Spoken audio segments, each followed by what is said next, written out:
Two. Would you all please rise for the Pledge of Allegiance? I pledge allegiance to the flag of the United States of America and to the republic for which it stands, one nation, under God, indivisible, with liberty and justice for all. Recording in progress. Do we need to do that again? Take two? All right, sorry. I was in a movie once a long time ago, so I consider myself an expert on movies. All right. Okay, let's get right down to it. Study session. We've got a budget overview, revenue and forecast, and economic assumptions. Staff, the Director of Finance, Steve Groom, who's doing a phenomenal job, by the way. Steve, the floor is yours. Mayor, before you start, I want you to know that I'm here also. Oh, very good. Thank you, Lydia. I'm sorry, I forgot to mention that. So we've got Councilmember Asefa Dawson, who is joining us remotely, who is at a conference. All right, very good. Thank you, Councilmember. I have one LTAC slide that you'll be interested in. Actually, you'll be interested in all. Council, to the untrained eye, a balanced budget like the one you all have in your hand is like an already solved Rubik Cube. What's the point of, what's there left to talk about? Well, in a city budget, quite a lot, actually. We have a responsibility to do more than balance it. Mayor, Council President, Deputy Mayor, City Council, and members of the public who we work for. It's your money. My pleasure to kick off the first study session for the 2023-24 budget. And I recognize that I may be the only person who thinks that this is fun, but I'd like to make that contagious. I love this graphic. Our budget comes out of a bit of chaos. We're navigating a turbulent economy. We're coming out of 2.5 years of a global pandemic and the economy that brought.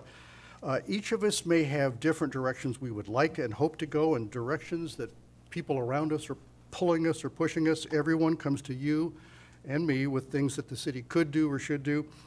And from all that chaos comes a balanced city budget. So good news, the heavy lifting is done. We do have a balanced budget. And you may know that you may already know what I'm about to tell you. But there are people watching who may not, and I want to tell you three fundamentals about the budget process: the what, the how, and the why. First of all is the what of our budget. Every penny that we forecast will be considered and accounted for. Along the way, what we budget will be these four things. We are going to achieve a balanced budget in every fund. We're going to assure delivery of essential city services and infrastructure.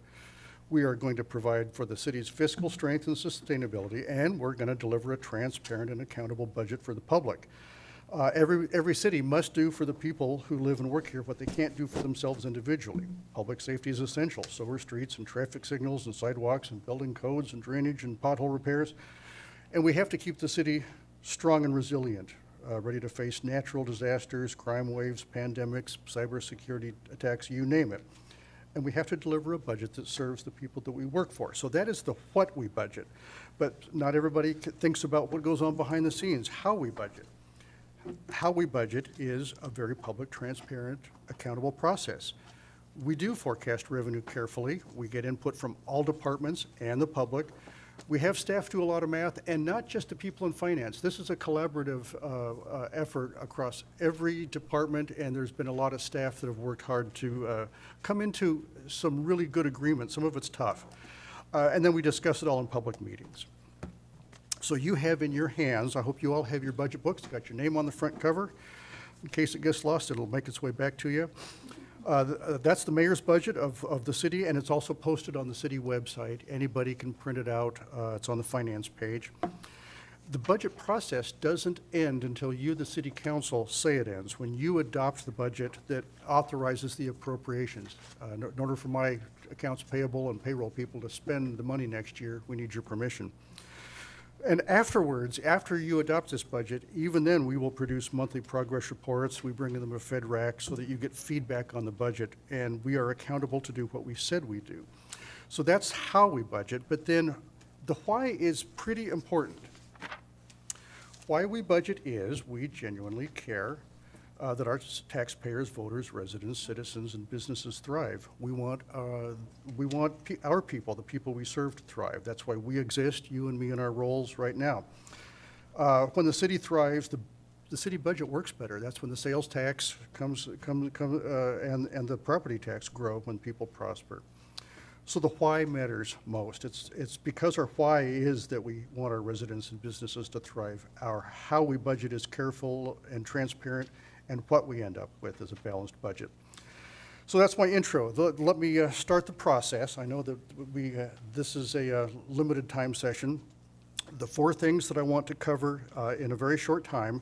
Some of this will go quickly because you all have already known the timeline for many months, but for the benefit of those watching watching what we're doing here, I don't want to shortchange some of the elements that we've been familiar with for the last 8 months. This is the short version of our timeline.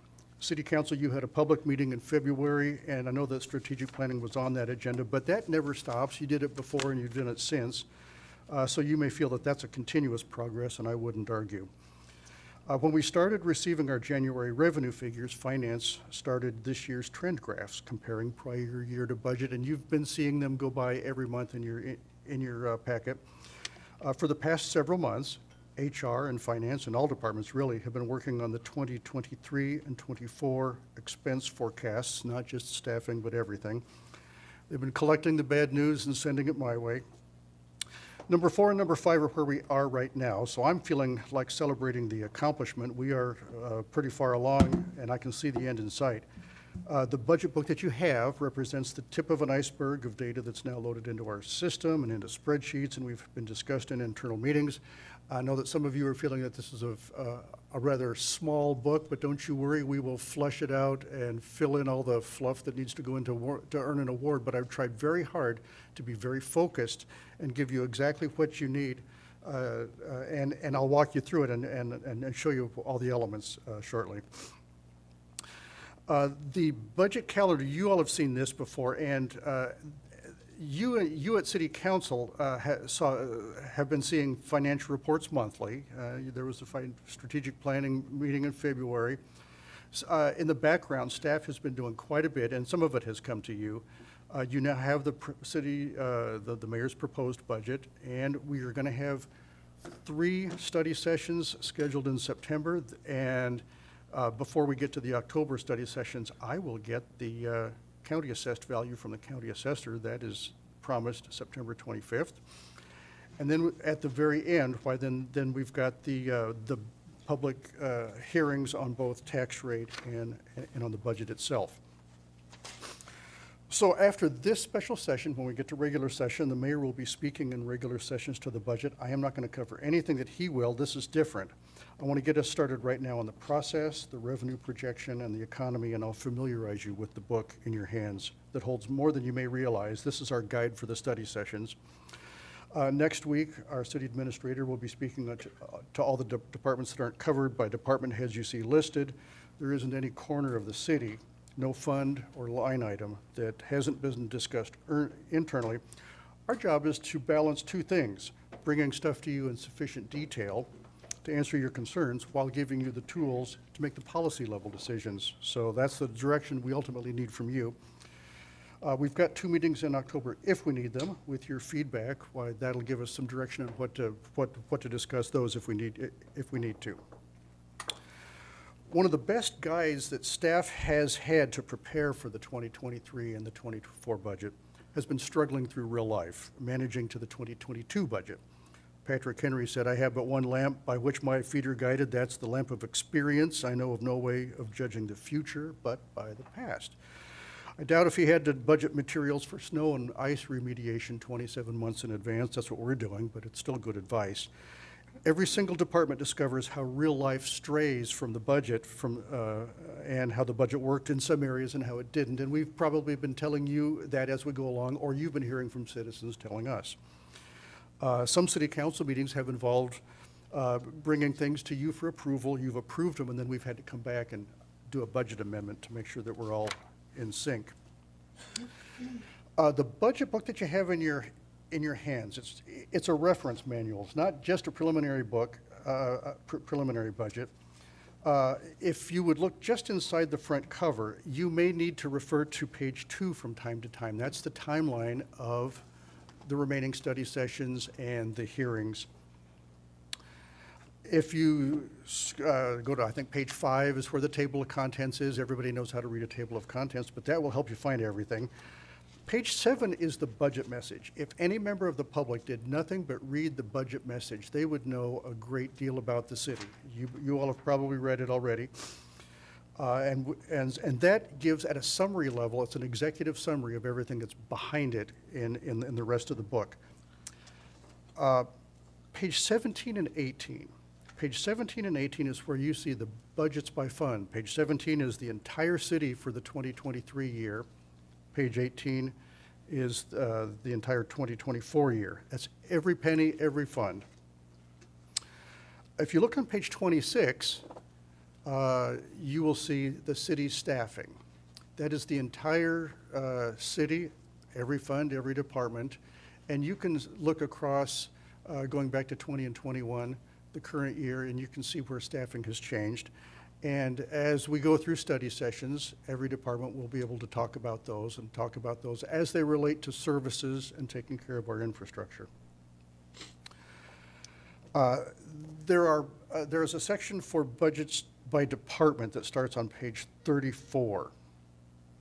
And that is where we also have got each department's listing, and each of those shows what's new for this year. Now, granted, a lot of it is the department-specific comparisons. The good news and bad news is there's not much changed. But there are some things that are added. There are some things that we have been able to add, and it'll be pretty simple for every department to brief you on as we go through the study sessions. I'm sorry, I missed page 27. Page 27. If you would look at page 27, that is what's in and what's out. Now, I took a risk with my colleagues, all of the departments. I said, I know that you've been through budgets in the past. I know that you'd rarely get everything you ask for, but I truly do want to know what's not in the budget. I want to know what the needs are of the city. At some point, the money runs out, and we just have to be honest. And so this is about as transparent as I can be, so it's showing you what we weren't able to cover in the budget. So on the left-hand side of the page is what's in the budget. What's on the right side of the page is what there wasn't enough revenue. Now, should there be additional money in the future? Where would that come from? Revenue, if we are doing our budgeting right, revenue will come in higher than we budgeted if we were cautious and conservative, and we may have some savings. So this is the list, this is the menu to choose off of for the next dollar that's available. That would be what would be funded. And these are policy level things that you should know about. Now, these are listed in biggest dollar order. It's not priority order. I just tried to make it the most material. Everything $100,000 and above is pretty much policy level, and below that, staff can juggle. We have a section on debt, and the complete picture of the city's debt begins on page 52. That will look familiar to you. I think we've discussed that at FedRec before, but it's important to make sure that we show it clearly and openly as part of our budget. We've got all the existing debt, and you can see, how long each of those go to. And then we have a capital plan section, pages 56 to 60. That's where we are looking at taking care of our infrastructure. Those are all 6-year plans, and we will talk about those, and there's a study session for those. There is a really tedious, boring section back on page 64 and 65, and this is where city councils in the past have set reserve policies. At the bottom of page 64, it says something about reserves by fund, I think is what it says. That lists every single fund and the fund reserves. That's where we have the strength of the city.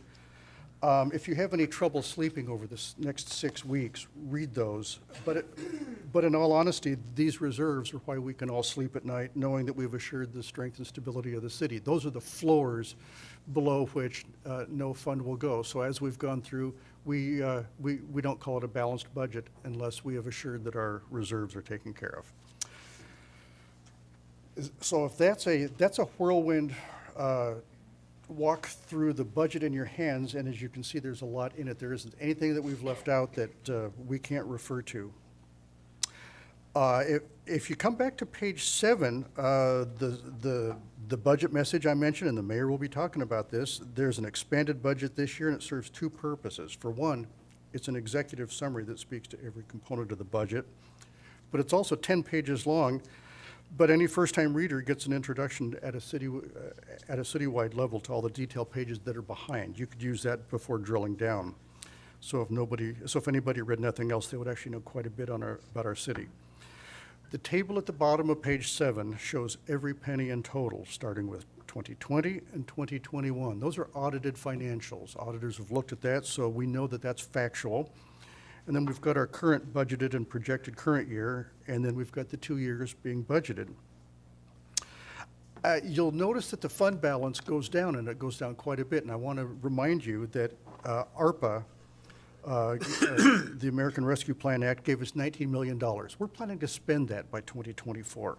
So if anybody looks at that table and says, oh my goodness, why is the city's fund balance dropping? That's exactly what we expect. We expect to have $19 million that we currently have. There's also some capital spending in there.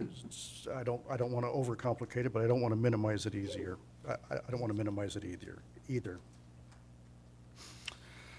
So in the budget message, you've got the overall city budget on page 7. There are budget goals on page 8.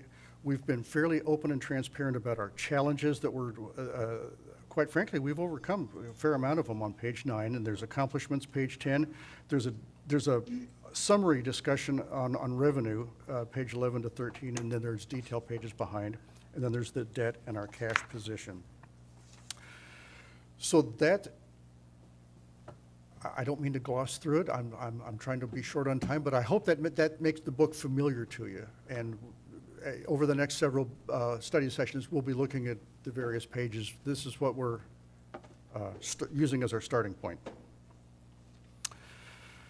So you as a council, you're the governing body, the legislative branch of the 10th largest city in the state of Washington. You get asked stuff, and in the budget are these things. What's the total revenue of the city? Looking at the next couple of years, it's between 145 to 170 million. The expenses, 150 to 175 million. The fund balances, that's what we're not spending. We're keeping, it starts around 72 million and ends about 56 million. And the general fund's ending balance, I think we probably all have this memorized because it is so tough to balance the general fund. We have to make sure that we always end up with a fund balance of 9 million. That's our policy limit. How many people do we have working at the city? It's really close to 400, 396. The accountant in me has to stay accurate. That's on page 26. The estimated property tax rate is 78 cents. Now, that's less than half of our cap, and if you've been following the history of the city, you've seen the property tax rate drop year over year over year. It's less than half of what the cap is, and it's a lot less than it used to be. And the percent of our overlapping property tax, of all the city, county, state, fire district, all that stuff, the city is really only 8% of the average homeowner, property owner. So that's just a little bit of factual stuff that you might want to have in your back pocket, and there's the pages to find it on. But when we come to adoption, it's going to look really almost so simple. If you blink, you miss it. You're going to get an ordinance that looks like this. And the little simple sentence, I have it highlighted in yellow. The budget for the 2023-24 biennium is adopted as according, in the amounts and for the purposes shown on Exhibit A. And then you turn the page and you get overwhelmed with just a wall of numbers. What this is, when you get to budget adoption, the Exhibit A, that's what's in your budget book right now, page 17 and 18. The 2023 page and the 24 page squished together. And if I can draw your attention, there is a list of funds all the way down the left of this, and then there's the revenue expenses for 23 and the revenue expenses for 24. Those numbers that I've got circled in blue, that's your authority giving us the appropriation to spend it. When you adopt the budget by fund, you're telling us fund by fund by fund what we can spend and go no further. And over there on the far right column where you see the ending fund balance, all of those numbers circled in red, that's all those policy limits that we have to make sure that we maintain. So when we go to adopt the budget, you can be sure that we've got forecasted revenue coming in, we've got expenditures going out each year, and we are forecasted to end within all of the fund balance policy limits. And then managing to budget, that's what staff does day in and day out. And when you give us the green light for that budget, that's exactly what we'll do, and we'll report back to you monthly.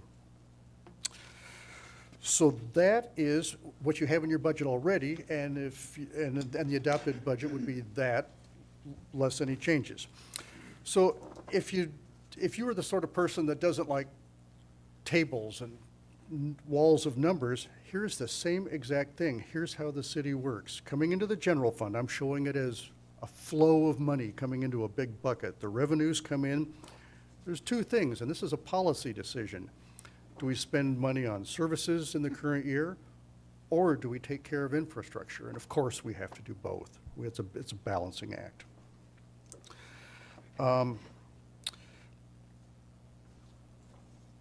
The services is where we take care of our police, streets, codes, planning, parks, and administrative stuff, and then the infrastructure is where we take care of all the capital, and that's streets and surface water, transportation, the PAC, this building. But there's also a lot of other funds, and each of those funds has some restricted revenue, and in some of those funds, they also have to take care of some capital. REIT would be a good example. So we have to, and in this budget, in every single fund, we've made the same decisions, and we're bringing them to you for review, the choices between taking care of current year services and infrastructure, because both of those are promises to our citizens and taxpayers. And then, just to complicate it a little bit further, there's some more funds. We have internal service funds to take care of our IT and our fleet and stuff like that, buildings. But then we have to make sure that we take care of the reserves in both the general fund and all of those funds. So I think I've shown you pictorially what I had as a big wall of numbers. Let's shift to economics. The table on the left shows the Bureau of Labor Statistics, how they've published the CPI. Every month going back 16 months. The last 12 months are in blue, the 4 previous to that. We've been over 5% inflation for quite some time. And we know that it's tough to tell the future. Cities have to expect the unexpected. We have to have a plan A and a plan B, and the city of Federal Way being an increasingly well-managed city. We're strong, and whatever the inflation is in the future, we will adapt and course correct because we have no choice. But the question has been, where is inflation going? And finance staff went to a conference last week, and I brought one of their slides. They had 2 economists, and neither one of them agreed. This is one of them. This economist had a really strong rationale why the terminal inflation is going to end up being close to 2.8 or 3%, like that. Part of his rationale was the price of the expanded money supply because of fiscal stimulus recently. But yet, the other economist had a different plan. So I give each of them a probability of 0 for being right, and so we have to just steel ourselves. We kind of have to budget worst case. We'll be thrilled to have positive surprises, and it's easy to recognize higher revenues or more stable expenditures. So that's the philosophy we've kind of tried to bring. But we need to know our own city. This is within the boundaries of Federal Way, and the reason I can say that is because this is our sales tax. Our sales tax comes from our retail base. We know that sales tax revenues dipped right here in Federal Way for 2 months in 2020. That was April and May. We can point to the numbers, and then they bounced back up.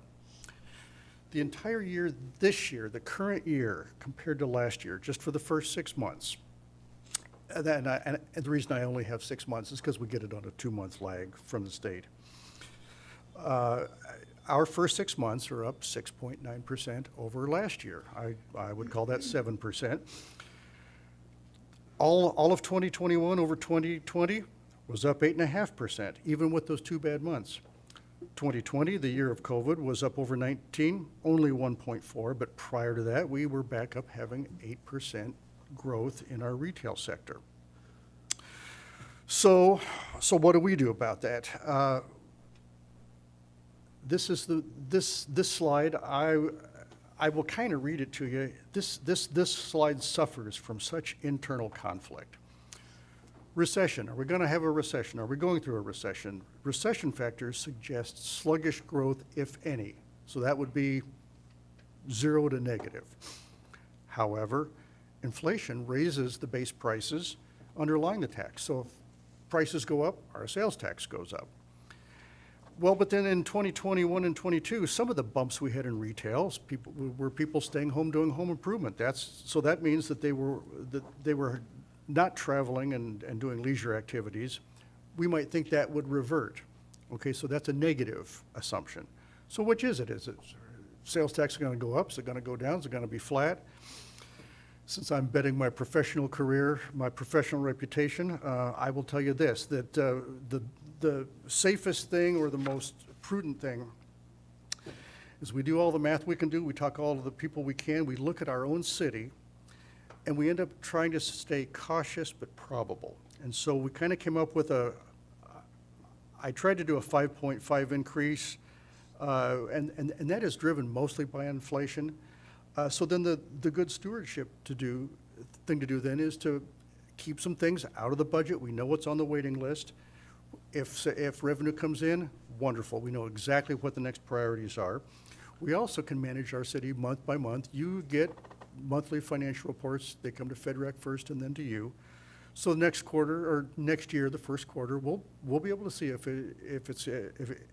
it's tracking, and that's kind of what we do anyway. Things come to you and people ask, do we have enough money? Is there any new money? Well, we know where to look. We look for new revenue and we look for savings. So this is the assumption that we've built the budget on. What does 5.7% look like? On a graph, and that's got a true 0 on the axis, so I'm not doing any fudging with the graph to make it look one way or another. This is just accurate. The current 22 year, we know we've already got 6.9% for the first half, and so we're being a little bit more cautious for the second half. And this is the sales tax that we've built into the budget that you've got in your hands. That is sales tax. Now, to be honest, there's a whole lot of line items, and we don't bring a allotted line item detail to council, but I'll tell you exactly what we did. Line by line, we looked at each one. Some of them were one-time revenues, and so we zeroed them out. So that's one way you could get in trouble if you didn't pay attention, if you just perpetuate something that's only a one-time grant, for example. And some were grants. Some grants are continuing. There's multiple year, and some aren't, so we forecasted appropriately that way. We only forecasted revenue for grants that are done. We don't forecast grants that are just merely applied for. Some trends decline, such as telephone utility tax, because the use of the telephone's a declining technology, and other things are going up. But a lot of, like our utility taxes, those are tied to volumes. Those will stay flat unless the rates are going up. And some things are tied to inflation, and those we can increase. So I was astounded when I wanted to tell you that the major revenue forecasting discussions are, in your book, are sales tax, property tax, utility tax, and REIT. Those are the big dollar amounts. And then lodging tax has its own special category. I completely forgot to put investment revenue as a material funding source. And you're tired of seeing it monthly, and you're familiar with it. I just forgot to put it on the slide. I didn't put graphs in the book. The bulk of our revenue does come from these. These are the big funding sources, and it's kind of the Pareto principle, the 80-20. You get 80% of the results from 20% of the revenues, and that's them. Our budgeting philosophy is this: the budget should be attainable. We want to build a budget that we can meet or beat. We wanted to budget revenues that we truly think are going to come in, and if anything, they'll come in higher. And we want to budget expenses within that. Every department manages their budget to stay within budget, and if everybody does that, then the whole city stays within budget. So we have a budget that's attainable. But the services need to rely on reasonable forecasts, and there's two things we're avoiding there. If we underestimate revenue, if I want to be super cautious and just budget low revenue, well, we're shortchanging our taxpayers, the people that paid for services that they should reasonably expect to get for paying those taxes. If we overestimate revenue, then I'm risking budgeting revenue and greenlighting services that aren't going to get paid for, and I can't have that. So there is, the wisdom to know the difference, right? That's why we agonize and go line by line, and we show very transparently what our assumptions are. So we think we've got a budget that's reasonable given the economic roller coaster. And yes, I'm betting my professional career when I say that, and it's in writing. You've got the budget book in your hand. But we will do continuous monitoring and course correcting. That's essential post-adoption, and I think you know that we do that. Property values, property tax. When we forecast property tax, you are probably very familiar with Washington taxation. It's a budget-based system that you, the city council, don't set the tax rate, and we'll talk about that just a little bit more, but the King County tax assessor does the assessments for us, and there's a little post-it note to remind me, the target date for receiving the first blush assessed value is going to be September 25th, which is just in a few days. We had to go ahead and prepare a balanced budget without that, but we did an estimate. The levy, you can see down below, I've got these rounded 1%, 2%, and 3%. I didn't want to bother with decimals on this graph, but essentially I think you all know that the levy can only increase 1% on existing property value. The only increase we get at our existing tax rate, which is 81 cents per thousand, that's only on new construction. And there has been some in past years. I think, and so the obvious disconnect is that the property tax revenue to us, the levy, is only increasing. As you can see, that green graph is growing. It's being far outpaced by increases in property value. And if I could just, I don't want to read the slide, I want to explain the slide. I mentioned that we as a city, we do not set the property tax rate. The assessor estimates the value and they send that to us. The assessor estimates new property value added and they give that to us. The assessor increases the levy on existing value 1%, and then new construction is added at the existing rate, which is 81 cents. The 2023 tax rate then is just merely the result of the math. And so when we go to do the tax rate, we do have the opportunity to tell them if we'd like less. We never do. Most cities don't. There are some cities that will want to bank some capacity. This city has never been in that position that I'm aware of.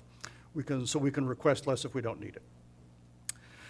So the increased property value reduces the tax rate. That's just a function of the math.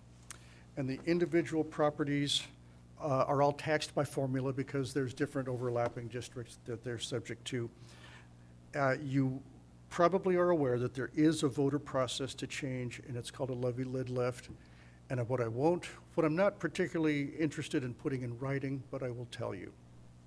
If you took the assessed property value of the whole entire city, and you looked at what the tax rate maths out to right now versus what the cap is, the cost of the 1% cap is $12 million annually to the city.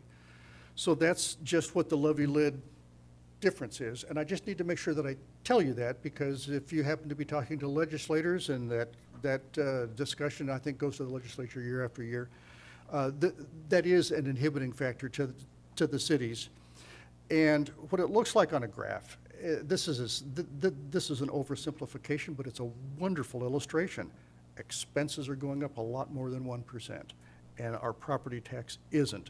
So how do we balance a budget? Increasingly, we have to rely on other revenue sources other than property tax. And for us, that's mostly sales tax and utility tax. When we're forecasting revenues, this is a little bit of guidelines that I want to share with you in case you need to articulate it to others. Taxes are fairly predictable. We budget as probable as possible, and I already mentioned the costs of under budgeting and over budgeting. Fees, in that, when we're looking at our fees, we're just looking at volume. Generally, we're looking to see what we think is happening in our city in terms of permits or the different things that we have fees. And that's just typically, unless anything changes, it's pretty stable year over year. And grants, as I mentioned, we don't budget until they're certain. You will hear about grants that we've applied for. We have not budgeted them until they're approved, until we've signed the agreement. Lodging tax is a much smaller, less material revenue stream for us, but the reason I want to bring it, a couple of them, it gets special treatment in the budget because it's highly regulated. We have to be very careful with the state statutes, the RCWs, to make sure that in the budget process, we've worked well with our LTAC committee, our Lodging Tax Advisory Committee. But it's also a really strong indicator of difficult times in tourism and hospitality. 22 months since those first 2 months when tourism, the bottom just dropped out of their industry. 22 months later, they are still just now coming back to 90% of their revenue. I don't know if that's their vacancy, because they've had to drop their prices too, to lure business or encourage business. But in 2022, in the first few months, they're back up to 90%. And so as you can see, we are forecasting, and we've communicated this to the committee. We sent the monthly detail. We sent the assumptions of month by month, what we are forecasting, and asked for their feedback. And the RCWs call for them to respond if they wish 45 days prior to adoption. So that comes about a month from now, October 15th, or I guess October 1st, really. But we've also forecasted their spending, and they should be very comfortable. We've budgeted their expenses more than adequately compared to how they've been spending. So I think we're in great shape. They should be very happy. And Councilmember Asefa Dawson will communicate to us if there's anything that we haven't done that hasn't taken care of them well, because she's the chair of that committee. So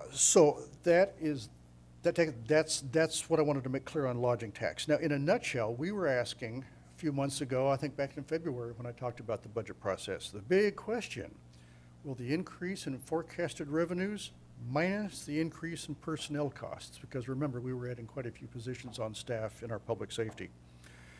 Will the increase in forecasted revenues minus the increase in personnel costs, will it be a positive number? I am thrilled, I am relieved, I am pleased, I am happy. It was a positive number, but a whole bunch of other things increased also. All of these increased, and these are in your book, and every single one of them is in the column that we were able to include in the budget. All of these increases we were able to absorb in addition to the increase in personnel cost. Not a small thing, that's a big number, right? When you add that up, we're talking real money.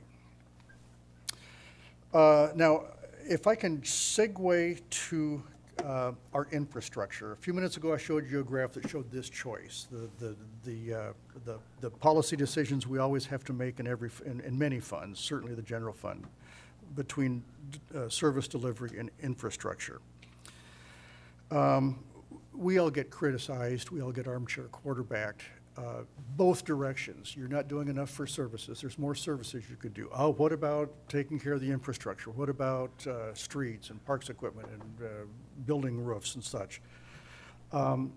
It is a balancing act, and yet what we have is we have the experience of doing this every year, and we can make some incremental changes and make some improvements, but essentially the budget that you have does largely what we've done in the past with some changes that we're able to do. You know, I could go to a finance conference and drive people crazy trying to convince them that the assets of the city are really a liability, because they're an obligation. Once you pave a street, once you put a street light system, once you buy vehicles, there is an obligation. You buy 28 new police cars, there's a spike in my future where I have to come up with the money, you know, and if stuff's grant funded the first time, wonderful. If it's paid by a developer the first time, great. We're on the hook in perpetuity. So our long-term assets that we have to think of are streets and sidewalks, vehicles and equipment, IT infrastructure. I don't want to minimize that. There, I mean, the servers and the network and the cabling and the fiber, all that, it all has useful lives, and we can't neglect it. And then we've got buildings. There's three ways to budget for infrastructure. You save up, or you have debt, or you pay as you go.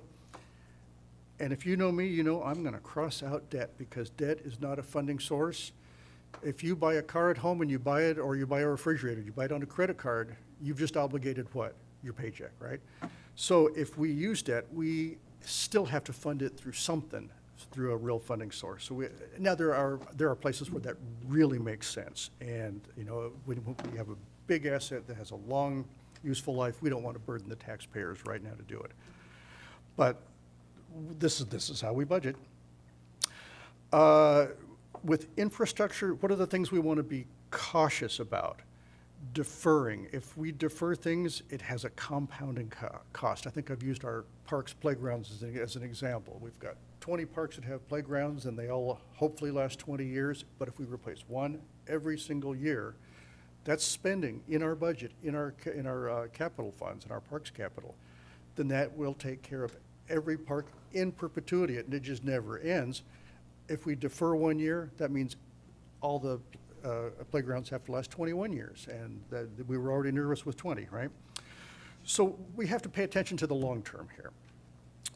Cutting infrastructure spending, it's a short-sighted strategy. It might balance a budget this year, but it has consequences. So we have to have a long-term plan for the capital budget funding, and it's in your book. The pages start on pages 56 through 59, and we'll be having a study session on that. Vehicle replacement challenge. This is something I've had discussions with EJ in Public Works and John Hutton in Parks, and I have to own this as the finance guy that's now the math expert, if you will. Our finance formula in the past, you've seen requests come to you for vehicles where we have reserved for vehicles, but we came up short. Well, there's, you know, we have really well-intentioned and responsible managers managing our fleet, and they are trying to make vehicles last as long as we can. It's one of the reasons not to lease. But then what that does is the reserve stopped, but inflation kept going. And right now, we have got a replacement backlog. Inflation is a serious hurdle, and right now with inflation above 5%, it's just going to get it's going to hurt me more as I develop the long-term perpetual replacement for our vehicles. So recognizing a time for methodology change, I am committed. You know, when I say that money will fix everything and there's not enough money, so blame finance, this is something you can blame finance for, because in the past we had a methodology, and right now with inflation, it just is failing us. And the answer is biennial replacements. If we owned 14 police cars and they lasted 7 years, we need to replace how many? 2 per year, right? And if you replace 2 per year in perpetuity, that would work, and you don't have to worry about inflation for the next biennium. You just need to know what they're going to cost for the next 2 years. Next time we go to budget, we need to know what those are going to cost. So we don't need to get terribly fancy with reserves and inflation. What we do need to get good at is perpetual replacement. And there is an engineering and an accounting way of thinking, and we kind of fight with each other. EJ is superb at making streets last while going out and stretching the useful life and looking at the condition. And accountants convince auditors that we've got strict useful life schedules that we adhere to using depreciation, and real life gets in our way with both of them. So I just pledge to you, one of the things that we've got in our budget is immediately increasing our budget for those 28 police cars. We just need to turn that corner, and that'll be the first step. How am I doing on time? I don't have any clock in front of me. Wonderful. This is my last slide. I'd like to think of these as proverbs. I'd like to think of these as arming you. These may be useful to you. You're having conversations with people, and when you saw In 2024, we had an ending fund balance in the general fund of $9 million. Okay, it was $9,002,000 if you saw. I swear that's rounding. We are spending every penny. Every penny is spoken for. Also, there's no such thing as free. If we get grants, I have a little concern about about our perpetual obligations. Money will fix everything, but not enough money. Well, I've mentioned, I say that quite a lot, and that's why we budget. We are forced to prioritize. The budget you've got, it's not so much about money, it's about prioritize. It's prioritizing. It's why we have worked so hard on staff, having a whole bunch of meetings, looking at the citywide needs across all departments, and every department sees every other department's needs, and we've all looked at them together. And we've tried to work with the mayor on coming up with the top priorities. Existing obligations come before new things. That's my long-term concern. You might find that useful sometime to tell somebody if they have some new program that they'd like you to do. We have a lot of obligations. We have a lot of 315 miles of streets, I think. I shouldn't be using EJ's numbers if I'm not positive. Debt is not a funding source. That may be of use to you sometime.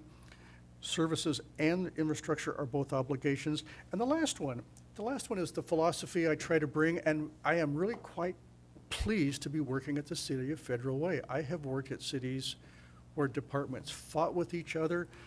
I need something in my budget, you got it last time, I need it more than you, et cetera. And the tone and the atmosphere, we have not been working against each other. We have been working with each other against the problem of limited money. And so with that philosophy and atmosphere, I hope you haven't gotten much conflict or gotten your arm twisted, although maybe I should have been trying. So that, I believe, brings me to the end of the first study session. I have walked you through the budget book. We've talked a lot about revenue and the economy and what's in your hands. I look forward to the study sessions, and if you give us feedback along the way, we do have 2 set of study sessions that we don't have topics for. All right, council, any questions or comments? Okay, I'll roll the budget out in my presentation at the full city council meeting. Thank you, Steve, great job, thank you very much. Really appreciate your expertise and all the work you win, as well as staff and their great work rolling up sleeves. And this is just the beginning. This is the mayor's proposed budget, and it'll have your imprimatur, or your input, and your final approval before this process is done. Okay, we have executive session on 2 counts. The first is collective bargaining pursuant to RCW 4230-1404B. The second is potential litigation pursuant to RCW 4230-1101I. We will be in executive session for 30 minutes to accomplish, approximately 30 minutes to accomplish those. And Mayor, we will only be discussing the potential litigation. Okay, great. Okay, thank you very much. So the collective bargaining is off.